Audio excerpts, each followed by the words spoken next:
Yang terhormat Bapak-bapak, Ibu-ibu guru SD 4 yang hari ini sengaja kita kumpulkan karena ada sedikit ilmu atau kita sharing bersama orang yang lebih dulu selangkah daripada kita semua mengenai budaya positif. Nah, kita di zaman sekarang ini, di zaman krisis mental, ini butuh hal-hal yang positif. Nah, negara juga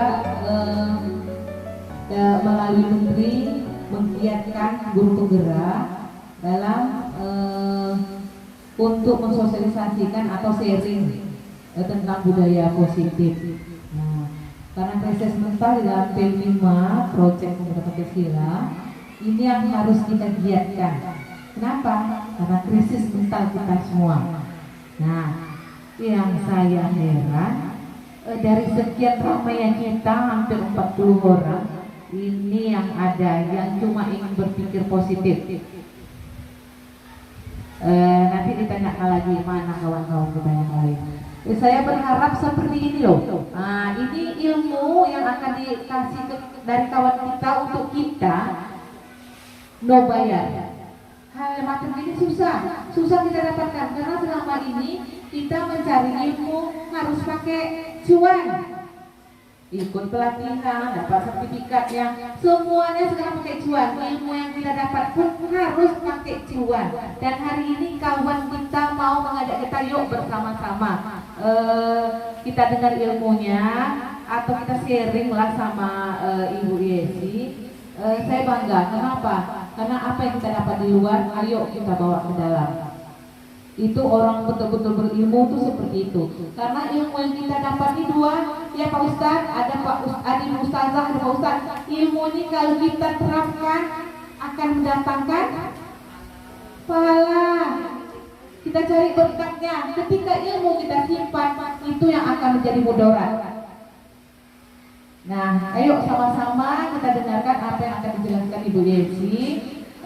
Mudah-mudahan ke depannya banyak ilmu lagi yang akan dibagikan ke kita.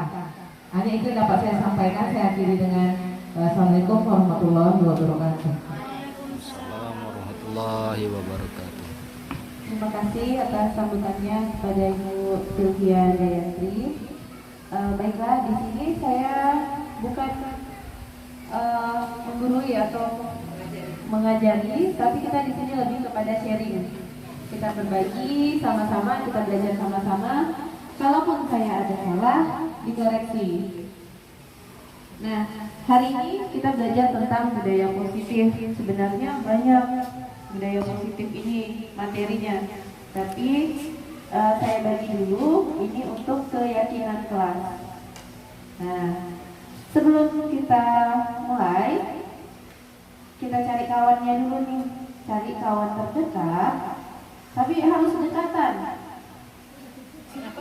Harus dekatan. Tunggu, Bu Desi,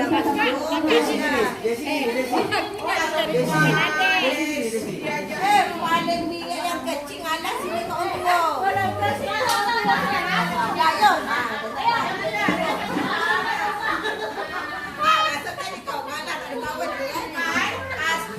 Kan sebagian.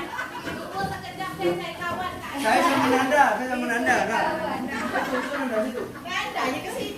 Kan cuma saya kawan. Asli ya, dua sih. Antara itu semua sama yang ngalahnya.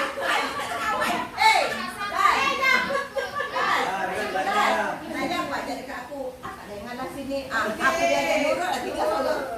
Kan cuma saya kawan. Tengok akak. Itu adik paling kecil, akak mau dengan adik kecil juga. Sama tuh ini bagi dia juga dah tak. Kalau akan sedikit mengalah, kita lagi. Itu tadi. Bercanda. sudah berpasangan semua ya.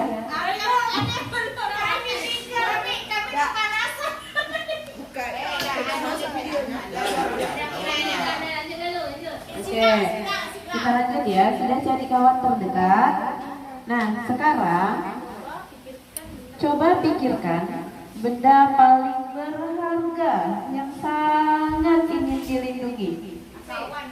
Ada yang kan? Anak.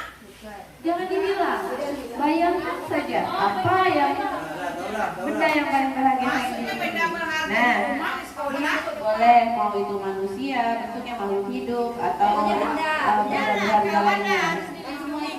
Ya. Ya. Ya. Simpan dalam genggaman. Tidak di dalam kantong. Tidak dalam genggaman, simpan dalam genggaman. Ya. Nah, sekarang kawan benda yang dalam genggaman tadi akan diganggu oleh kawan yang satunya lagi. Contoh, satu ini Bu Yeti, jadi yang menggenggam itu A, yang mengganggu si B, yang menjadi si A tentukan ya. Oke, berarti tidak. Yang menjadi si B bebas mengganggu, bebas menggelitik, boleh memarahi. Ayo buka, boleh. Bisa nggak? Boleh. Pokoknya bebas berbagai cara supaya genggaman itu bisa terbuka. Siap? Siap. Waktunya 1 menit ya.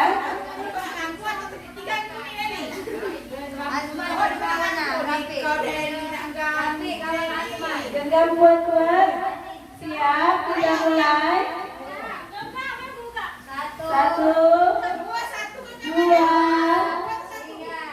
3.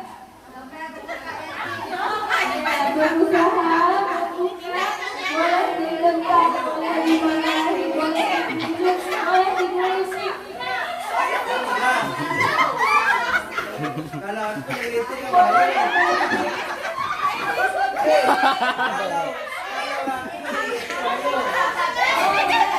Maka begitu, yang si B ini berusaha untuk membuka genggaman kawan tadi. Ya, waktunya sudah 29 detik. Masih dalam genggaman. Ya, ada yang terbuka genggamannya?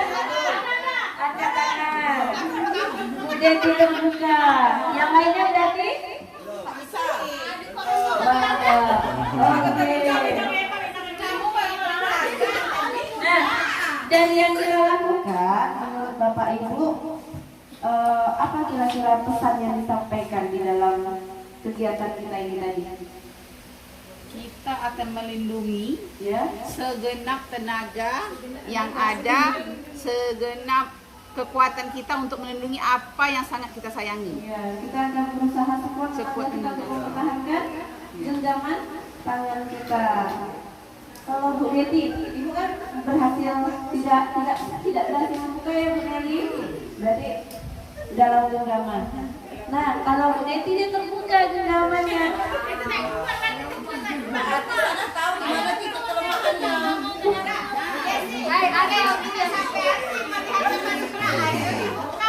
Bu Yesi. Atau buat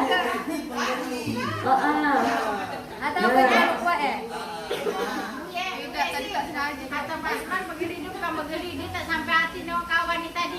Iya, berarti Bu, intinya semua ada di pikiran kita. Kalau pikiran kita tidak terganggu oleh hal-hal yang lain, maka akan seperti ibu-ibu yang lain, tidak akan bisa membuka genggaman. Kalau Pak Azman tadi siapa yang genggam, siapa yang ganggu?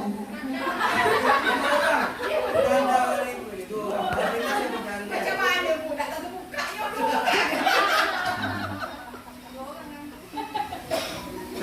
Bu Yesi tak tanya apa genggaman saya ni. Iya, apa Pak isinya genggaman Bapak? Tak tahu. Apa tuh? Kan barang yang berharga istri saya. Alhamdulillah. Berarti semua itulah Bapak mempertahankan ya Pak. Amin. Alhamdulillah tak pakai nama lagi tu dah. Amin. Oke, sudah ice making-nya, kita lanjut. Jadi refleksi ke diri sendiri, karena Bapak Ibu tahu bagaimana saya. Nah, mendengar kata disiplin, apa yang terlintas dalam benak Bapak Ibu?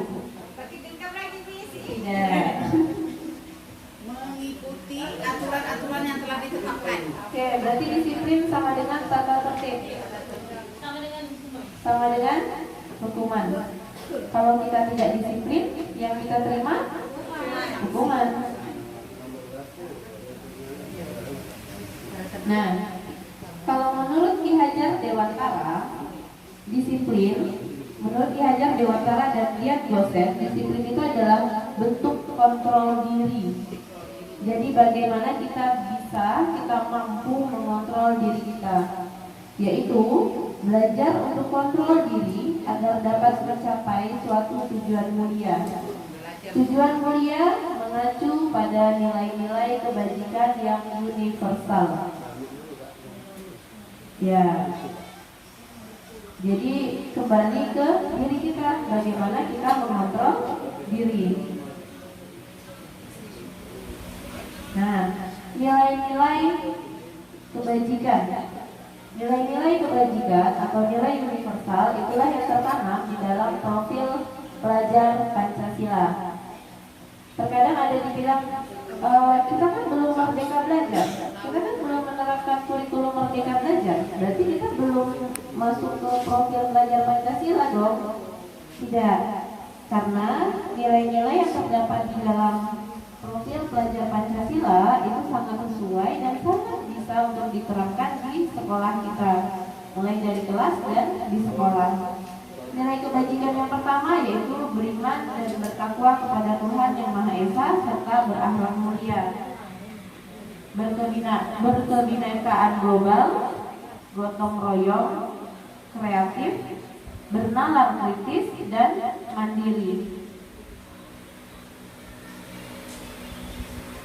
Nah, ini adalah nilai-nilai kebajikan yang perlu kita tanamkan kepada anak-anak murid kita.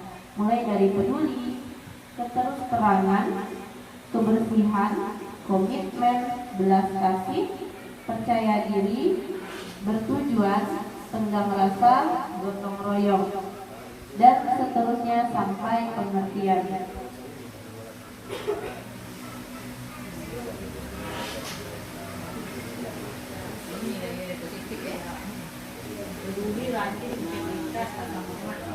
Rajin, berani, santun, kreatif, semangat, dermawan, jujur, harga diri, rendah hati, integritas, bahagia. Nah, bahagia paling penting ya Bapak Ibu.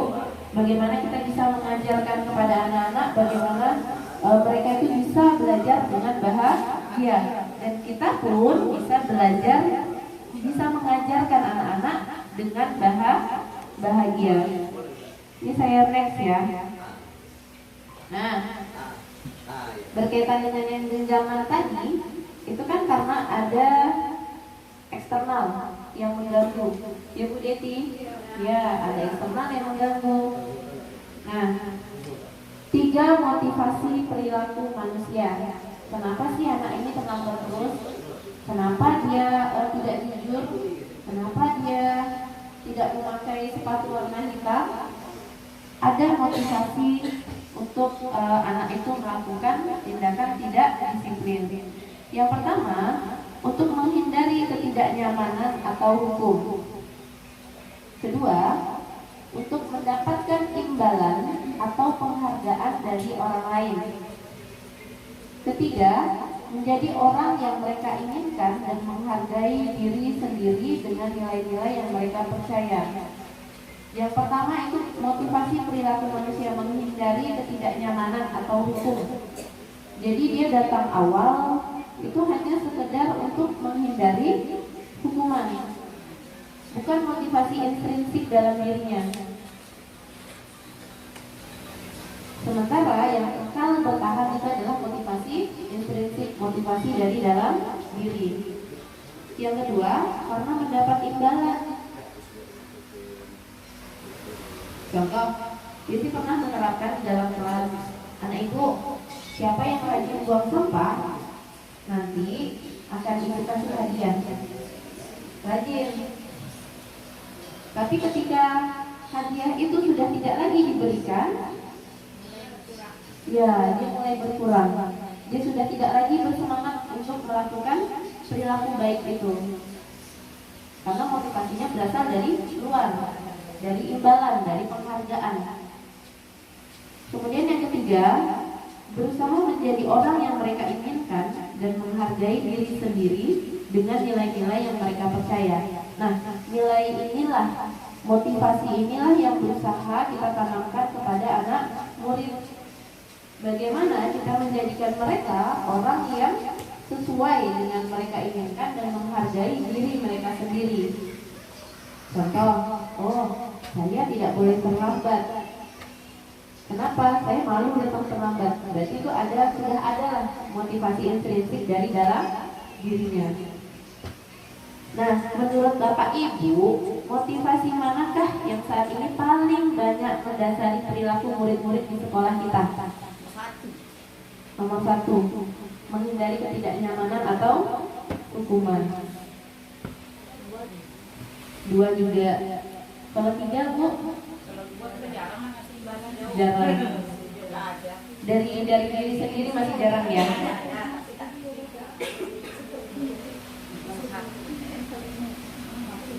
Nah, strategi apa yang selama ini Bapak Ibu terapkan untuk menanamkan disiplin positif pada murid-murid? Bagaimana hasilnya kepada murid-murid Bapak Ibu? Apa yang sudah pernah kita lakukan untuk mendisiplinkan anak-anak?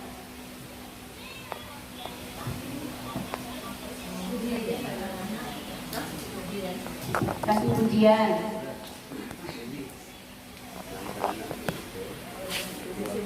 ya, dipuji. Ada lagi? Bagaimana dengan membuat kesepakatan kelas? Pernah? Ya, kesepakatan kelas yang kita bentuk bersama anak. Misal, datang lebih awal. Itu kesepakatan kelas yang dibentuk antara guru dan anak murid. Apakah berhasil? Berhasilnya sebentar aja, Bu. Habis itu lupa lagi kesepakatannya. Ya, bertahannya sebentar saja, habis itu lupa lagi kesepakatannya. Ini sudah. Kemudian, ketika menerapkan perilaku itu, adakah nilai-nilai kebajikan yang berusaha Bapak Ibu tanamkan kepada murid? Nilai kebajikan apa? Tanggung jawab, disiplin, kejujuran, jujur. Ketika dia terlambat, dia memberikan alasan yang jujur, ya. Nah, kalau dulu istilahnya adalah kesepakatan kelas. Nah, sekarang itu berubah menjadi keyakinan kelas. Hampir sama antara kesepakatan kelas dengan keyakinan kelas. Sekarang jadinya namanya keyakinan kelas. Bedanya apa? Bedanya kita menggunakan kalimat-kalimat yang lebih positif. Ini bisa dibentuk di dalam kelas dengan cara diskusi kepada anak. Bagaimana kita membentuk keyakinan bersama-sama dengan siswa. Itu.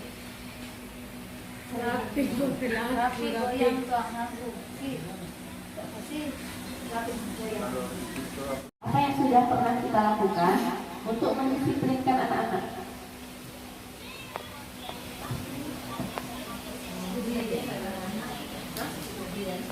Kasih ujian,